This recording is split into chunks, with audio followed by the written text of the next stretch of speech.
Hi, welcome to my experiment at making medieval mess, which, as it says, it's like Eton Mess, but with spiced strawberries, based on a recipe for strawberry sauce from the 15th century.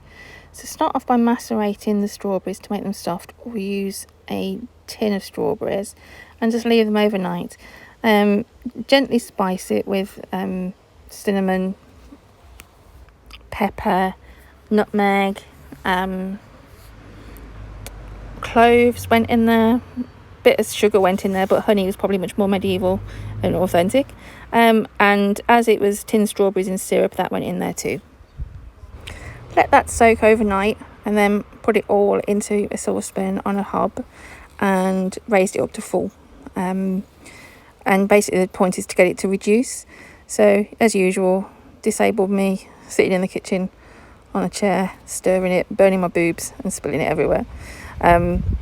It was a lovely sunny day, so I'd got the cat outside distracting me, and I basically sat there for about 20 minutes just stirring it continually and letting it reduce down. Will eventually start to bubble. If you've got sugar, this is a good point to test it actually, to make sure you've not put too much of anything in, and to taste test it because it's warm but not burning at this point. I then sort of mashed it down because I want it to be a syrup. Squished all the strawberries down at this point because they were nice and soft. Also helps with the stirring and keeping it from sticking to the bottom of the pan. As you can see, the strawberries are sort of in pieces at the moment when you do this, but as it reduces, they sort of glue together like a jam. This is much more jam than syrup, if I'm honest.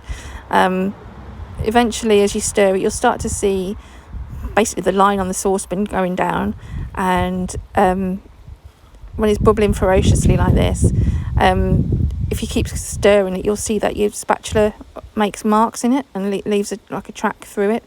So I basically sat doing this until it got unbearably hot, and I turned it down to half heat. As you can see the mark on the saucepan there, where it's reducing significantly from what we did to start with.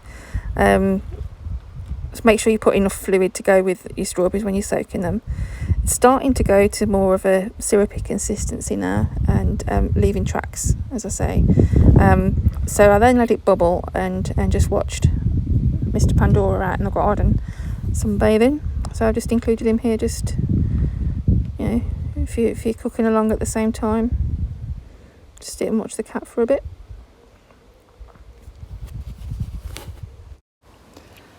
So then, as it had reduced and was really getting much thicker, I knew I was going to have to leave it on the stove to cool down. So what I did is I turned the stove off at this point and just kept moving it around, which meant that it didn't burn and stick to the bottom of the pan.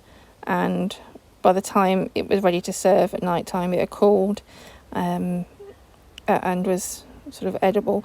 It does go a lot darker. It really does need taste testing because there was no amounts of anything ever written in a cookery book from that time. So really, it is to taste. Make sure you take out any whole cloves or cinnamon sticks that you've put in it, because I forgot, and as a result, at least 2 people in the family ate a full clove. And we're going to put some reviews of this at the end, let's put it that way. I love this. It smells like mulled wine as it's cooking. Smells really Christmassy. But not everybody felt the same, as you'll see. So taste testing is absolutely vital, as he's moving it around. So the idea for this was to put it with meringues and cream and ice cream, and then serve it up as a pudding, because why not? I've written the recipe up and sort of included it here. There isn't much in terms of content, as I say. It's more a case of the ingredients making it taste nice. Red wine was a handy ingredient to put in there. Red wine vinegar might have been useful. Any of those things. I then got some reviews from the family, as I've put up here. Safe to say, not everybody liked it as much as I did, but I certainly did. And my daughter ate it. So thank you for watching. Tried to keep it short and sweet because it really is just make it up as you go along. Do subscribe to the channel if you like random videos, and thanks for watching.